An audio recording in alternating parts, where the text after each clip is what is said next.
നമ്മുടെ കമ്പ്യൂട്ടർ നെറ്റ്വർക്കിന് വേണ്ടിയിട്ടുള്ള നെറ്റ്വർക്ക് സ്വിച്ചാണ്. 16 പോർട്ട് സ്വിച്ചാണ്. ഇത് D-Link, HP ഡിഫറെൻറ്റ് ബ്രാൻഡുകളിൽ വരും. ഇത് സെയിം മോഡൽ 24 പോർട്ട് സ്വിച്ചാണ്. ഇത് HP ആണ്. ഇത് TP-Link. ഇത് സിസ്റ്റത്തിൽ ഒരു സിസ്റ്റം ബേസിക് നെറ്റ്വർക്ക് ചെയ്യണമെന്നുണ്ടെങ്കിൽ ഇതാണ് RJ45 കൺട്രോൺ. ഇത് നമ്മുടെ സിസ്റ്റത്തിൽ നെറ്റ്വർക്ക് സ്വിച്ചിനകത്ത് കണക്ട് ചെയ്ത്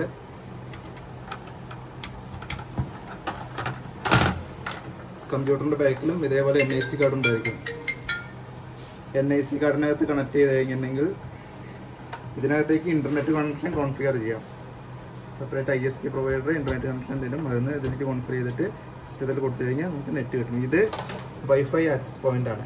നമുക്ക് എക്സാമ്പിൾ വൈഫൈ ഇതിനകത്തേക്ക് കോൺഫിഗർ ചെയ്യാൻ പറഞ്ഞിട്ടുണ്ടെങ്കിൽ സ്വിച്ച് ഇത് ഈ ഡിവൈസ് ആദ്യം നമ്മൾ കോൺഫിഗർ ചെയ്യണം. ഇത് കോൺഫിഗർ എന്ന് പറഞ്ഞാൽ സിസ്റ്റത്തിന് ഇതിനകത്ത് തന്നെ ഡീഫാൾട്ട് ഡീറ്റെയിൽ ഇതിൻ്റെ ബാക്കിൽ കൊടുത്തിട്ടുണ്ടായിരിക്കും. ഇതിൻ്റെ IP ഇത് ഓപ്പൺ ചെയ്തിട്ട് നമ്മൾ ഈ ഡിവൈസ് ആദ്യം കോൺഫിഗർ ചെയ്യണം. നമുക്ക് തന്ന ഇൻ്റർനെറ്റ് ഡീറ്റെയിൽ വെച്ചിട്ട് അത് ISP തരും. എന്നിട്ട് ഈ കേബിളിനെ ഇതിലേക്ക് ഒരു പിന്ന് കൊടുത്തു കഴിഞ്ഞിട്ടുണ്ടെങ്കിൽ നമുക്ക് വൈഫൈ ആക്സസ് ഇതാച്ച്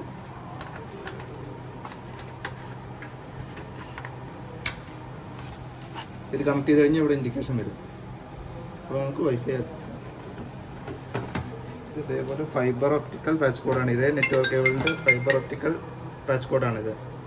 ഇത് കണക്ട് ചെയ്യാനുള്ള മൊഡ്യൂളാണിത്. ഫൈബർ മൊഡ്യൂളാണ് ഇത്. ഇതിന് വേണ്ടിയുള്ളത് നെറ്റ്വർക്കിന് വേണ്ടിയിട്ട് ഇത് ഒരുപാട് ഡിസ്റ്റൻസ് ദൂരങ്ങളിൽ വേണ്ടിയുള്ള കേബിളിംഗ് ചെയ്യാൻ വേണ്ടിയിട്ടാണ്. അതായത് ബിൽഡിംഗ് ടു ബിൽഡിംഗ് ഒക്കെ ഒരുപാട് ക്യാമ്പസ് ഉള്ള സ്ഥലത്ത് ചെയ്യാൻ വേണ്ടിയിട്ടുള്ളതാണ്. ബേസിക് നെറ്റ്വർക്കിന് വേണ്ടത് ഈ സ്വിച്ചും പാച്ച് കോഡും ഇത് വെച്ചിട്ട് നമുക്ക് ചെയ്യാം.